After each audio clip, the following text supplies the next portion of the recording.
Let's pray. Heavenly Father, teach us about heaven. In Jesus' name, amen. So when God created everything, we tend to use the Latin term ex nihilo. That's just fancy words for out of nothing, except it's not totally true. God created everything out of himself. And certainly God is not nothing. He's everything, which is why, by the way, he could create everything and still not be any less than he was before he spoke the words, "Let there be." When God created us, he created us to be creative. Now, the whole sin thing that got us kicked out of the Garden of Eden, that was as much to get us to redirect our creativity as it was punishment because of our rebellion. And I know we weren't there physically, but we were there in spirit. It's the whole original sin thing. Now, we might tell ourselves that we wouldn't have eaten the fruit, but we would have, because the moment that somebody tells us we can't do something, we begin to create all sorts of conspiracy theories. The thing that we're not supposed to do would actually bring us fame or fortune or complete us. That's why they don't want us to do it. This way they have power over us. But the truth is we could never be God. See, God created everything out of himself. You and I, we need crayons and scissors and paper and glue, maybe even ChatGPT. Our creativity requires stuff to be creative with, and there is no way that we can promise that whatever we created is original with us, that it's not something that we saw either once upon a time or even last week, and it just went into the recesses of our mind, and suddenly it comes back. Yeah, there was a famous pastor in Southern California, Rick Warren, who used to say, creativity is forgetting where you stole it from. Yeah, we don't want to steal things from other people, but there are times, by the way, that we forget what we saw. So when we bring it out, see, I had said something once upon a time that somebody said was very original and very creative. And they said, "Did you think that up yourself?" And I had to stare at them and say, "I think so, but if it's that creative and that original, maybe not, because I'm not that original or creative. So maybe it's something I saw once upon a time and I just drew it out." We should probably check to make sure that I'm not violating anybody's copyright or trademark laws. Yeah, see, Solomon is the one who said, "There's nothing new under the sun. And the longer I live and the more I see, the more I agree with old King Solomon." When the Bible says Jesus Christ is the same yesterday, today, and forever, it means that he is, he always has been, and always will be everything that we need. No matter what changes in our life, he's there for us. Imagining something, whatever it may be, is as close as we're ever going to get to creating things the way that God did. But creativity and imagination are like muscles or whistling or playing the piano. They require a lot of practice and a lot of effort. You have to be willing to open and be willing to see a moment, any moment, for more than it appears to be at that moment. You open the oven door, 350-degree dry heat comes boiling out at you, and suddenly you're remembering that vacation to Death Valley. You put your ear to a seashell, and you can hear the ocean even though you live in Detroit. You walk through the perfume aisle at Macy's, and for a second, you smell your grandmother. The Hawaii Symphony is playing Tchaikovsky, and you are transported back to your childhood on a Saturday morning watching the cartoons, particularly Bugs Bunny and Elmer Fudd. For only a few seconds, you're in Death Valley again. Your feet are in the sand at Waikiki. Your grandmother is beside you, and you were a child. This is why Jesus tells parables, to exercise our imagination, to bring you into the kingdom of heaven, if only for a moment, so that you know it's real, that it's waiting for you, and that someday that feeling, that reality is not going to fade like it does today. Now, the parables are about a man who's out plowing in a field and discovers a suitcase full of money. Or about a fisherman who doesn't have to exaggerate because the net really was full and the fish really were that big. The wine was that good. That art show, yeah, it had some of the old things that we've come to expect, but it also had some new things that we had never seen before and that were amazing. And that tiny seed, it really did grow into a tree big enough for birds to nest in. Each of us responds differently to the parables because each of us grew up in a different place, in a different culture, with different experiences. We had different needs, different wants, different fears. And so Jesus throws all these stories out because one of them is bound to take root in us, kind of like that mustard seed. Our parable today is a little easier than last week's and the weeks before, but it's still not easy. except for the part about dogs. Dogs practice unconditional love. They lick the wounds of those that the world doesn't care about. They sit beside them, no matter how unimportant they are, and they're willing to share the scraps that people throw at them. And this isn't the only story where Jesus talks about dogs. Not much of a stretch to see Jesus lifting these dogs up above the rich man who thinks he's all that, but really isn't. Now, moving on from Jesus' love for dogs, we discover the language, particularly the Greek words, are pushy. They create expectation and urgency. See, this parable is not about a galaxy far, far away or a long time ago. This is happening in the here and now, and Jesus expects the hearer to respond in the here and the now. This isn't one of those ticking time bomb parables that Eugene Peterson talked about, where people wake up in the middle of the night and go, Jesus told that parable about me, and it wasn't very nice, and then they have to struggle through it. See, starting about halfway through his 3-year ministry, Jesus began increasing the intensity of what he was saying. Part of it was because he knew he had a limited time, just 3 years. But also, he had laid the foundation. He'd established a rapport with the people. He knew who his enemies were, he knew who his friends were, and he knew all the people that were in between. He was not afraid to speak the truth. He always spoke it in love, but he didn't shy from clearly speaking the truth. I know we struggle with why Jesus bothered to do what he did. I mean, he already knew who was going to be saved and who wasn't. He could have lined everybody up and just said sheep, goat, sheep, sheep, sheep, goat, sheep, goat, goat, sheep, and divided everybody up and it would have been over with. But Jesus is not going to change the end. This is that whole section from Romans chapter 8:20 where St. Paul says, those Jesus predestined, he called, those he called, he justified, and those he justified, he glorified. Now here's the difference. This is not fate. God did not decide for you whether you were going to be saved or not.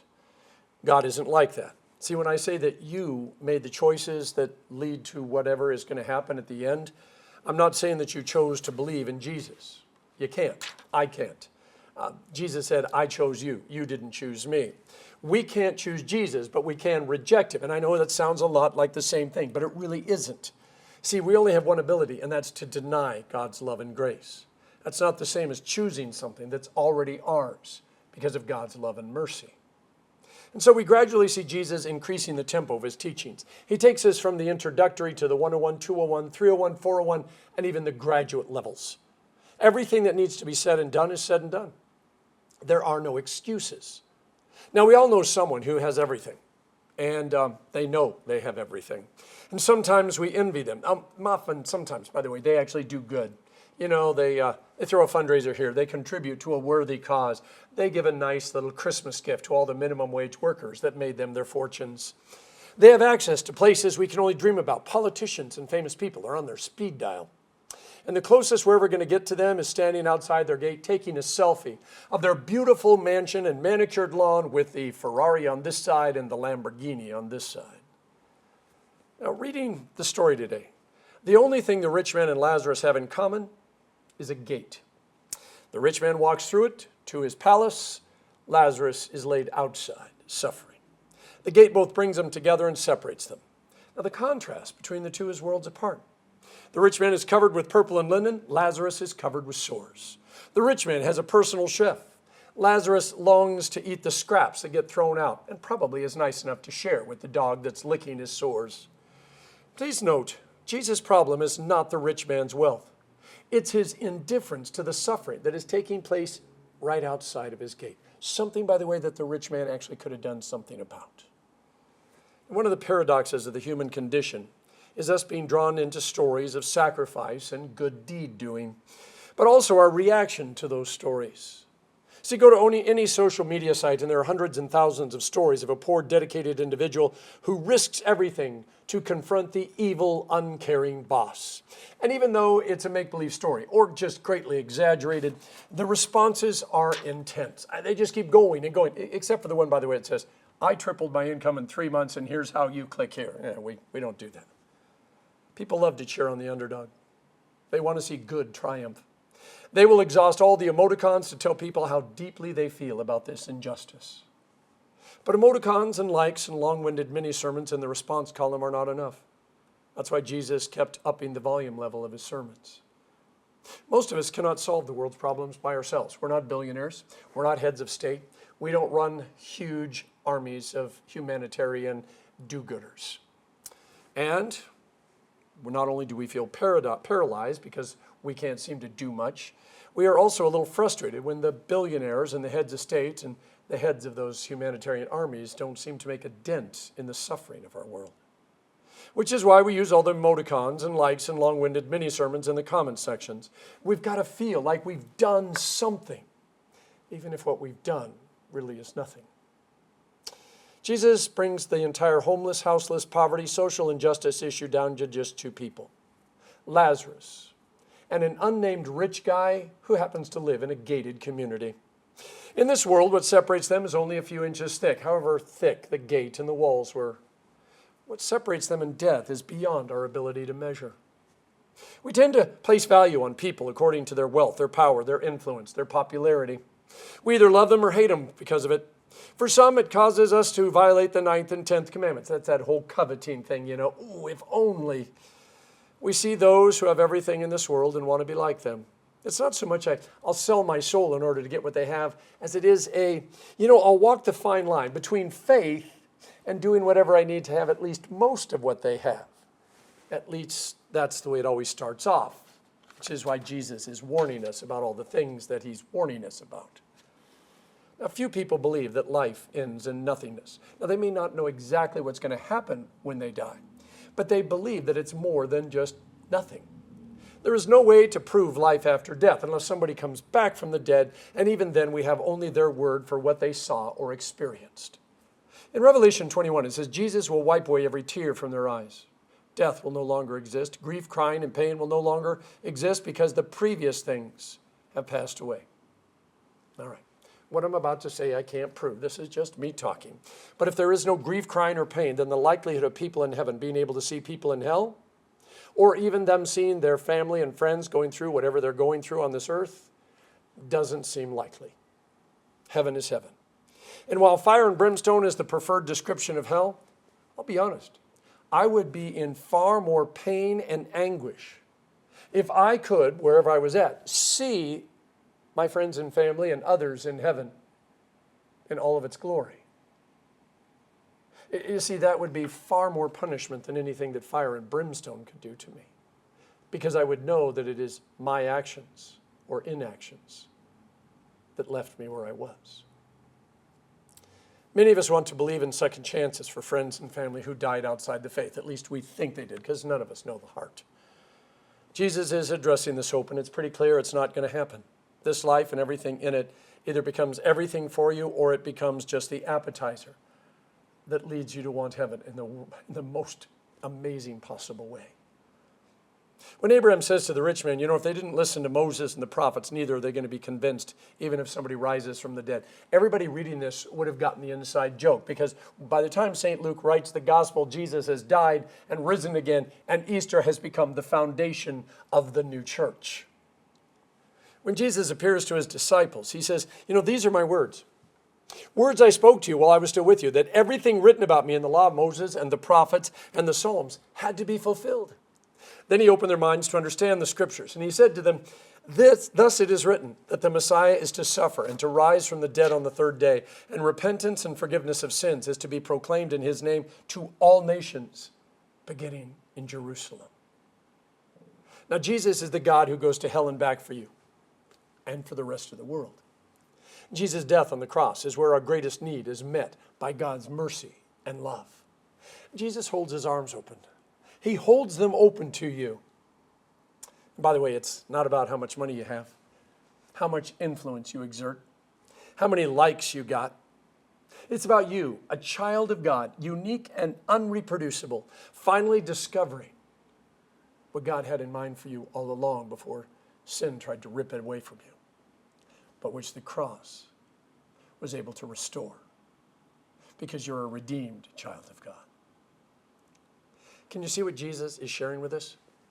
If we want to build a perfect kingdom on earth and put a big gate around it to keep all the bad people out, God will let us, but it may be all we get. Lazarus didn't have to be poor, homeless, or dying. He could have just been me or you, sitting at the bus stop outside that gate waiting to get to work. Or it could have been us driving by, taking the kids to work. It could have been a lot of things. You see, it isn't Lazarus' poorness that gets him into heaven. It's his reliance on God's grace and mercy, which is why the rich man is not excluded solely based on his wealth. We, no matter who we are saved by grace through faith. This is not our work. It's the gift of God so that none of us can boast. That is what Jesus is trying to get across to us in this beautiful story. And I still don't think it's a parable. I think it's a story about God and his love for you. In the name of the Father, and of the Son, and of the Holy Spirit. Amen.